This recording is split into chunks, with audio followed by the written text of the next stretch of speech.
Hi students, அனைவருக்கும் இனிய காலை வணக்கம். நம்ம இது வரைக்கும் 2 வீடியோ பார்த்தாச்சு. 2 வீடியோவில் ஒரு உரைநடை பார்த்தாச்சு, செய்யுள் பகுதி பார்த்தாச்சு. சீராப்புராணமும் அகநானூறுங்கிற செய்யுள் பகுதியும் பார்த்தோம். அந்த 2வது வீடியோவில் செய்யுள் பகுதி பார்த்தேன் இல்லையா, அதில் அந்த முதற்பொருளும் உரிப்பொருளுங்கிற ஒரு விஷயத்தை இந்த 3வது வீடியோவில் பார்த்துட்டு அதுக்கடுத்து ஒரு துணைப்பாடத்தை இந்த வீடியோவில் நம்ம பார்க்க போகிறோம். சரிங்களா? அந்த 2வது வீடியோவில் நம்ம என்ன பார்த்து திரும்ப கவனி.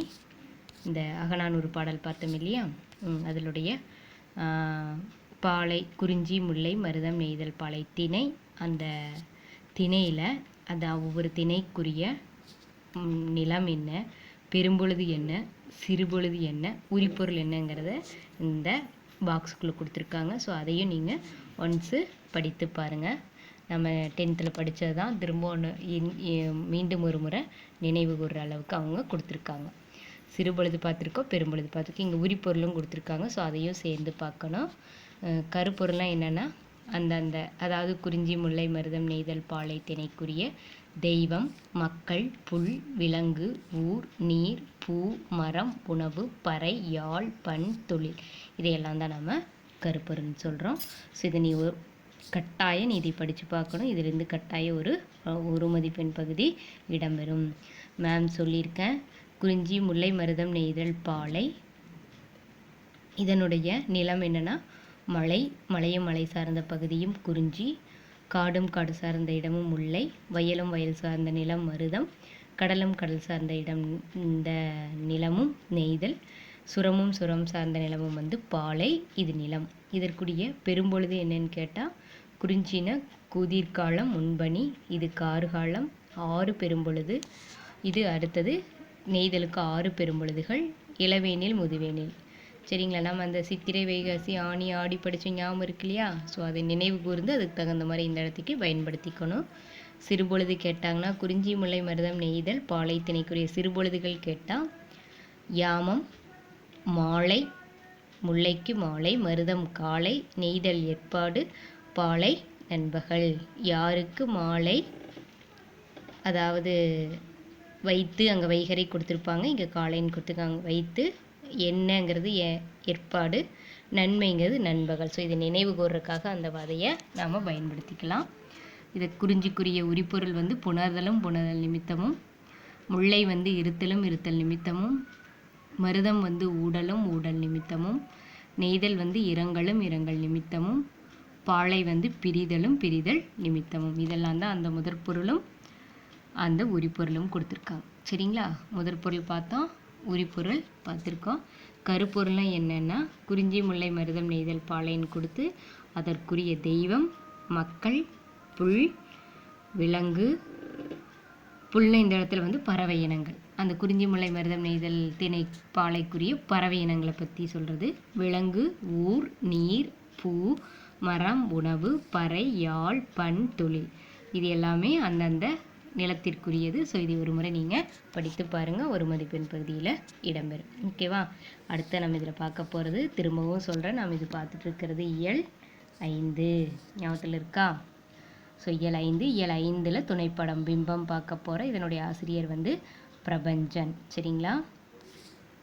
இது என்னென்னா, நம் ஒவ்வொருவரிடமும் தனித்தன்மைகள் விருப்பங்கள் உள்ளன. நம்ம ஒவ்வொருத்தர்கிட்டையும் ஒவ்வொரு தனித்தன்மைகள் இருக்குது, நம்மளுக்குன்னு ஒரு விருப்பங்கள் இருக்குது இல்லையா?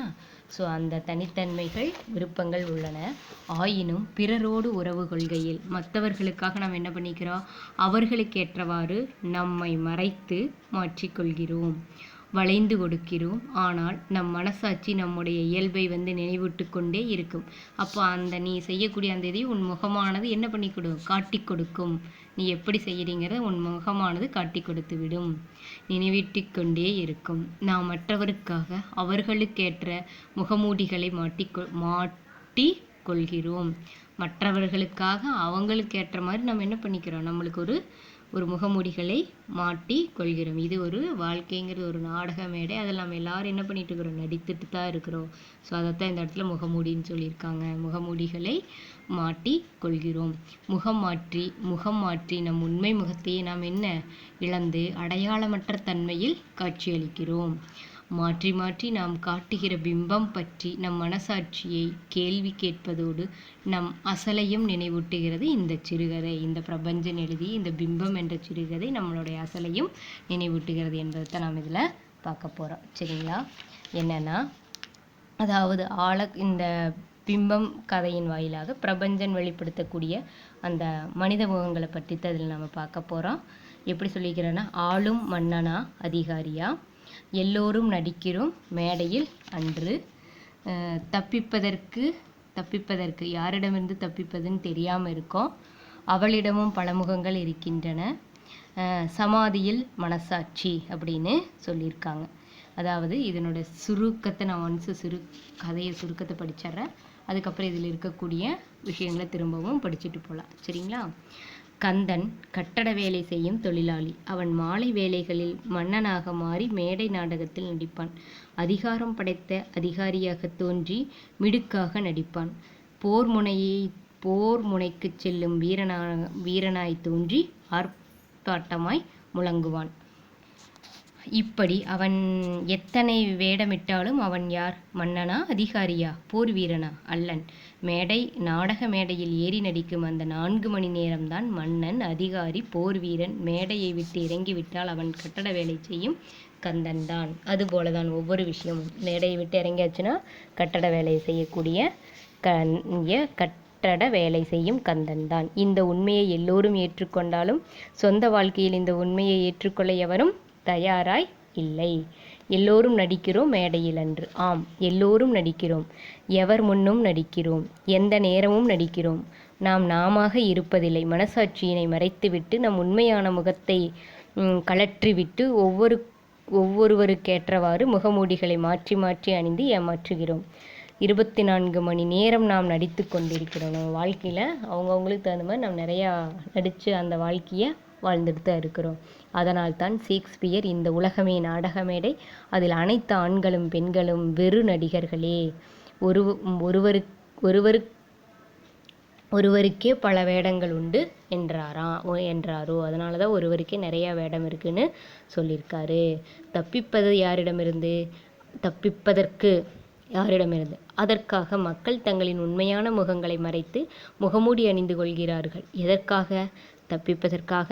யாரிடமிருந்து?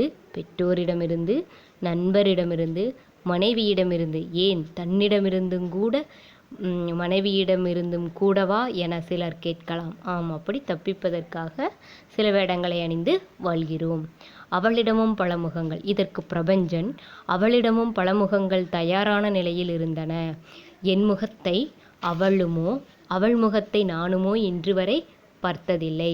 இவை போலிகள் என்று எங்கள் இருவருக்கும் தெரியும். வாய்விட்டு சொல்லிக் கொள்வதில்லை என்கிறார். இந்த உண்மையை சந்திக்க நாம் எவ்வளவு வேதனைப்பட வேண்டியிருக்கிறது. அப்படி என்றால் மனிதனுக்கு உள்ள உண்மையான முகம் எது? சமாதியில் மனசாட்சி. இதற்கு பிரபஞ்சன் முகமே இல்லை என்கிறார்.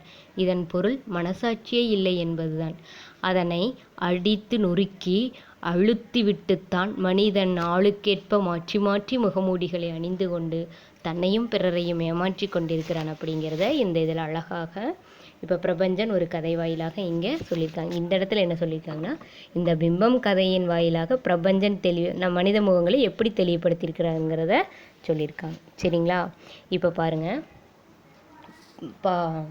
சிறுகதை பகுதி நான் படிக்கிறேன். நான் சொன்ன விஷயத்தை இங்கே அப்படியே கதையை கொடுத்துருக்காங்க. பேச்சு வழக்கில் இருக்கிற மாதிரி இருக்கும். கதவை தட்டும் சத்தம் கேட்டதும் தட்டுவது யார் என்று எனக்கு துல்லியமாகவே விளங்கியது. அதுதான் இந்த நேரத்தில் இப்படியெல்லாம் வரும். அதற்கு நேரம் காலம் கிடைப்பதில்லை என்பதுவுமே ஒரு காரணம். என்னுடனே வளர்ந்து நானாகவே ஆகிவிட்ட அதுக்கு என்மேல் இருக்கும் சுவாதீனமும் ஒரு காரணம். கதவை திறந்தேன். அது உள்ளே வந்தது. உட்காரச் சொன்னேன். அது உட்காரவில்லை. என் வீடு 4 கை தாழ்வாரமும் நடுவே பெரிய பா மாதிரி ஒரு வாசலும் கொண்ட அடக்கமான வீடு. நான் என் சாய்வு நாற்காலியை போட்டுக்கொண்டு உட்கார்ந்த இடம் நடுவாசலில்தான். அங்கிருந்து அண்ணாந்து பார்த்தால் வானம் என் மீது வழியும். காற்று கைவீசி வரும். மனசால் நான் வாழும் வாழ்க்கை வந்து ஸ்தாபிதமாவதும் சூழ்கொள்வதும் களைவதும் இங்கே இந்த இடத்தில்தான். என்னை தேடி சம்பாஷணைக்காக வருவோரை நான் இந்த இடத்தில்தான் உட்கார்த்தி வைப்பது. என்னை இம்சிக்க வருவோருக்கும் இதுவே இடம். வந்தது வீட்டைச் சுற்றி நோட்டம் விட்டது. இடதுகை தாழ்வாரச் சுவரும் நேர்ச்சுவரும் சந்திக்குமிடத்தில் அதன் பார்வை வந்து நிலைக்குத்தியதை நானும் உணர்ந்து இந்த இடத்தைப் பார்த்தேன். நான் மென்று சுவைத்துத் துப்பிய எலும்புத் துண்டுகள் வாரப்படாமலும் கூட்டிக் குப்பையில் எறியப்படாமலும் அந்த மூலையில் குவிந்திருந்தன. சாறை சாறையாக எறும்புகள் நம் உணவை அதில் கண்டு தம் சக்திக்குட்பட்ட விகிதங்களில் எடுத்துக்கொண்டு போவதையும் ஈக்கள் கும்பலாய் வந்து சுள் என்று பறந்து மொய்ப்பதையும் நான் பார்த்தேன். குறுநகையோடு அது என்னை பார்த்தது. எனக்கு வெட்கமாகப் போச்சு. யாரும் கண்டுகொள்ளும் முன்னமேயே அந்த எலும்புகளை வாரி குப்பைத் தொட்டியில் கொட்டியிருக்கலாம். அல்லது பூ வேலை செய்த அழகிய துணியை அதன் மேல் வந்து போர்த்தி மறைத்து அவ்விடத்தை பார்ப்போர் கண்ணுக்கும் புலனுக்கும் புலப்படா வண்ணம் மறைத்திருக்கலாம். இரண்டில் ஒன்றையும் நான் செய்யவில்லை. ஏன் செய்யாமல் போனேன் என்று வருந்தினேன். படுத்தவாறே அண்ணாந்து பார்க்கிறேன். வானம் கருப்பாக, நிலவு எங்கோ எதிரோ மறைந்து கொண்டாற்போல. ஆனாலும் காற்று வீசி மேகம் களைய. இடக்கை தாழ்வாரத்தில் ஓர் அறை இருக்கிறது. அது நான் இதன் உள்ளே நுழைகிறேன் என்றது. அனுமதி கேட்ட மாதிரி இல்லை. தேவையில்லை என்று நினைத்தது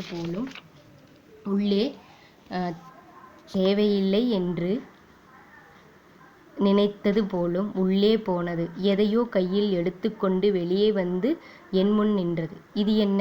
அது கேட்டது. அது அப்பாவின் சட்டை. முக்கால் கை சட்டை. என் அளவுக்கு ரொம்ப தொளதொளவென்று இருக்கும். என் போல் மூவர் ஒரே சமயத்தில் நுழையலாம். ஏன்னா அதே சேஃபில் இருக்கிற 3 பேர் உள்ள நுழையலான்னு சொல்ல, அவ்வளவு பெருசு. பல இடங்களில் துணி நைந்து கிழிஞ்சு போச்சு. பல இடங்களில் ஒட்டு.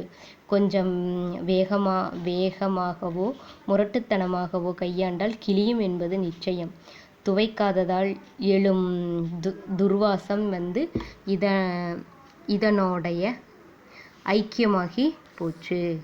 இதை இன்னமும் எதற்கு வைத்திருக்கிறாய்? அது கேட்டது. உபயோகப்படுத்தத்தான் நான் சொன்னேன். இதை இன்னுமோ உபயோகப்படுத்துகிறாய்? அதன் புருவம் மேலே உயர்ந்தது.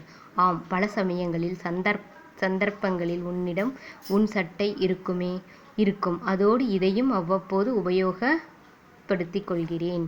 அது பதில் வேண்டியது. சொல்லலாமா என்று யோசித்தேன். சொல்லத்தான் வேண்டும். அதுக்கு என்னில் அறியாதது எதுவும் இல்லை என்கிற பயம் என்னை உசுப்பியது. மேலும் அதன் சம்பாஷணை, என் சுகம், அதன் சிநேகிதமான பார்வை எனக்கு தூண்டில். எனவே என் பதில் எனக்கு ஆறுதல் சொன்னேன். என் சட்டை என்னை முழுதும் பொருத்தாத போது அப்பாவின் சட்டையை நான் அணிந்து கொள்வேன். அவர் சட்டையை போட்டுக்கொண்டால் என் குளிரை அது போக்கிவிடுகிறது. அதோடு பல சமயங்களில் என்னை பாதுகாக்கிறது. இது எனக்கு கவசம். இதுவே எனக்கு அம்பு. இதுவே எனக்கு அட்சய பாத்திரம். இப்போது தைத்த என் சட்டை புது மோஸ்தர். இது சமயங்களில் என்னை இறுக்கிக் கொள்கிறது. உனக்கு தெரியாதா? நான் பரிதாபத்தோடு சொன்னதை அது பார்த்திருக்கக்கூடும். சரி என்று அறைக்குள் சென்று சட்டையை போட்டுவிட்டு வெளியே வந்தது. என் வாசலை மிகவும் ஒட்டி 2 அறைகள். முதல் அறைக்குள் அது என் அனுமதியின்றியே போய் எதையோ தூக்கி கொண்டு வெளியே வந்தது. இது என்ன? இது ஒரு கவுன். 7-8 வயது பெண் குழந்தைகள் கவுன். காலமறைவாலும் மாற்றத்தாலும் பழசாகி தேய்ந்து நைந்து போய் இருந்தது. இன்றைய குழந்தைகள் நினைத்துக்கூட பார்க்க முடியாத வினோதமான தையலும் பூவளையுமாய் மிளிர்ந்தது. இந்த கவுன் உனக்கெதுக்கு? சமயங்களில் போட்டுப் பார்த்து கொள்ளத்தான். இதை கூடவா நீ போடுகிறாய்? சொல்றேனே, அந்த சமயங்களை நான் போட்டுக்கேன். இதை போட்டுக்கொண்டு எப்படி வெளியே வருகிறாய்? ஒரு ஆண்மகனாய் எப்படி வெளியே பிரவேசிக்கிறாய்? இந்த கவுன் அம்மா எனக்காக வாங்கியது. அம்மாவின் உதிரத்தில் பெண் குழந்தைகள் ஜனிக்கவில்லை. ஜனித்தாலும் லபிக்கவில்லை. ஆணாகப் பிறந்த என்னை அம்மா என் ஆசைக்காக இந்த கவுனுக்குள் அடக்கி வளர்த்தாள். காலப்போக்கில் வளர்ந்து வந்த என் பௌருஷ ஆகிருதியை இந்தச் சின்ன கவுனுக்குள் நுழைத்து அதில் வெற்றி கண்டாள். நான் சாமான்யத்தில் அதனுட்கொள்ளவில்லை. எனினும் எப்படியோ என்னை நுழைப்பதில் அவள் திருப்தி கொண்டாள். 10 வயதின் இளைஞனாகிய நான் அந்த கவுனில் நூதனமாக எனக்கே காட்சி கொடுத்தேன். அம்மா என்னை ஒரு போட்டோ எடுத்தாள். ஒரு பிரதியை இந்த கவுனின் மார்பில் ஒட்டினாள். மற்றொன்றை என் தலைக்கு மேல் ஒட்டி வைத்தாள். இந்த போட்டோவுக்குள் பொட்டு வைத்த நான், கண்ணுக்கு அழகாக மை தீட்டிய நான், கோண வகிடெடுத்து அழகாக ஜடை பின்னி ஜடைமுனையில் பூ வைத்த நான், வளையல் கொலுசு ஒட்டியாணம் அணிந்த நான் குனியும்போது மார்பில் போட்டோ என்னை குத்தி நிமிர்த்தியது. நான் நிமிரும்போது தலைக்கு மேல் போட்டோ என்னை குட்டி தாழ்ந்தது. என் கவுன் ஓட்டுக்குள் என் புலன்கள் நுழைக்கும் ஆமை நான். முதலில் இது கஷ்டமாக இருந்தது வாஸ்தவமாய். பின் அது சௌகரியமாய் போச்சு யதார்த்தமாய். இப்போது இதுவே சுகமாய் போச்சு நிர்பந்தமாய். என்னை ஆம்பிளையான என்னை இந்த வனாந்தரங்களில் மேயும் எந்த துஷ்ட மிருகங்களாவது சீண்ட ஓட்டுக்குள் என்னை நுழைத்துக் கொள்வேன். அவை என்னை புரட்டிப் பார்க்கும். வெறும் ஓடென்று விலகிப் போகும். அதனால்தான் நான் சொன்னேன். நான் நிறுத்தினேன். அது என்னையே பார்த்து கொண்டிருந்தது. என்னைப் பார்த்து சிரித்தது. ஆகவே நீ தப்பிக்கிறாய் என்றது அது. ஆம், எல்லாமே எதனிடமிருந்தோ தப்புதல்தான்.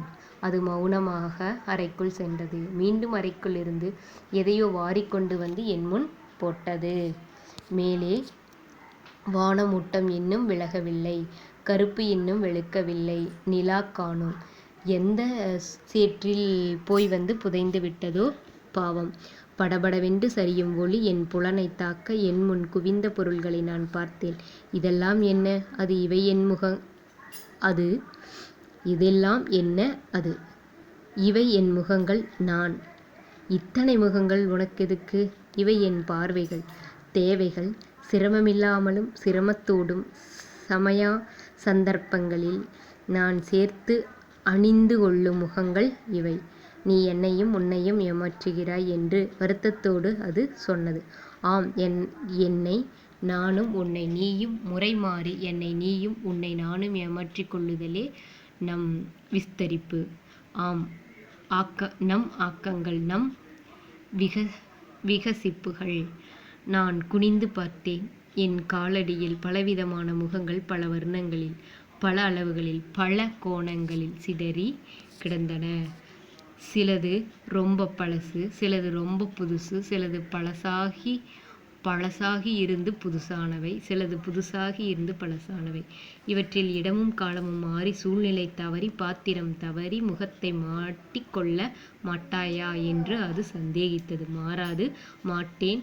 என் முன் முகம் காட்டு முகங்கள் என் கண்ணாடி. எந்த முகத்தை நான் என் கண்ணாடியில் பார்க்கிறேனோ அதைப் போலவே இருக்கும் என் முகம். சிதறல்களில் ஒன்றை எடுத்து போட்டுக்கொள்வேன். ஏக்கு ஏயும், இசட்டுக்கு இசட்டும் தான், ஜட்டுக்கு ஜட்டும் தான், ஏக்கு ஏவும் தான். அம்மாவிடம் கூடவா? ஆட்சேபமில்லாமல். அவளிடம் என்னிடம் காட்ட ஒரு முகம் இருந்தது. அதேபோல் என்னிடமும் ஒன்று இருக்கிறது. மனைவியிடம் கூடவா? நீ சுவாரஸ்யமாகவே கேட்கிறாய். வாஸ்தவத்தில் இந்த இடத்துக்கு பல முகங்கள் எனக்கு தேவை. அவளிடமும் பல முகம் தயார் நிலையில் இருந்தன. அதோடு அவள் என்னின் இருமையையும் கொண்டவள். நானும் கண்டவன், துய்த்தவன். வினாடிக்கு ஒரு முறை முகம் மாற்றும் சித்தி இதுக்குத் தேவை. அச்சித்தி எனக்கு லபித்திருந்தது. ஆனால் ஒரு விஷயம், என் முகத்தை அவளுமோ அவள் முகத்தை நானுமோ இன்று வரை பார்த்ததில்லை. இவை போலிகள் என்று எங்கள் இருவருக்கும் தெரியும். வாய்விட்டுச் சொல்லிக் கொள்வதில்லை. நான் காலடியில் குவிந்திருந்த பல முகங்களில் 7-8 காலால் தள்ளி, இவை என் சிநேகிதர்களுக்காக என்றேன். சிலவற்றைத் தள்ளி, இவை என் தெருவுக்காக, ஊருக்காக என்றேன். அது நின்றபடியே நின்றிருந்தது. பார்த்தபடியே கண்டிருந்தது. நீ இப்போது போட்டிருப்பது கூட பொய்தான், போலிதான். நான் என் முகத்தை கழட்டி கீழே போட்டேன். அது என் முகத்தைக் காட்டியது. இதுவும் நான். நிமிஷங்கள் கரைந்து நீராயின. அப்புறம் கொஞ்ச நாளில் அது இருந்தது. போய் வருகிறேன் என்றது. சரி. கதவை திறந்து விடை கொடுத்தேன். வெளியே சென்றது. சற்று நின்றது. கடைசியாக ஒன்று. உன்னுடைய முகம்தான் எது? எனக்கு முகமே கிடையாது நான் சொல்லி கதவை தாளிட்டு கொண்டேன். அந்த கண்ணாடியில் முகத்தை பார்த்து இப்படி பிம்பம் பேசிக்கொள்வது போல அந்த கதையில் வரக்கூடிய நிகழ்வுகள் எல்லாம் இந்த சிறுகதையில் பிரபஞ்சன் குறிப்பிட்டுள்ளார். இவர் ஒரு புதுச்சேரியைச் சார்ந்த பிரபஞ்சனின் இயற்பெயர் வைத்தியலிங்கம். இவர் சிறுகதை, புதினம், நாடகம், கட்டுரை என்று இலக்கியத்தின் பல்வேறு தளங்களில் இயங்கி வருபவர். 1995 இவருடைய வரலாற்று புதினமான வானம் வசப்படும் சாகித்ய அகாதமி விருது பெற்றது. இவருடைய படைப்புகள் தெலுங்கு, கன்னடம், இந்தி, பிரெஞ்சு, ஆங்கிலம், ஜெர்மன் உள்ளிட்ட மொழிகளில் மொழிபெயர்க்க பெற்றுள்ளன. திரும்பவும் ஒரு முறைக்கு இருமுறை படித்து பாருங்கள். அப்போ தான் இதனுடைய பொருளானது விளங்கும். இல்லைன்னா எளிதில் பொருள் விளங்காது. என்னென்ன பார்த்து இதில் திரும்பவும் அந்த செய்யுள் பகுதிக்குரிய அந்த பாக்ஸில் இருக்கக்கூடிய முதற் பொருளும் அந்த கருப்பொருளும் பார்த்தோம். அடுத்ததாக இதில் இந்த பிம்பம்ங்கிற இதை பார்த்தோம். ஒரு துணைப்பாட பகுதியும் பார்த்தோம். ஓகேவா? அடுத்த வீடியோவில் ஒரு இலக்கண பகுதியை பார்க்க போகிறோம். நன்றி.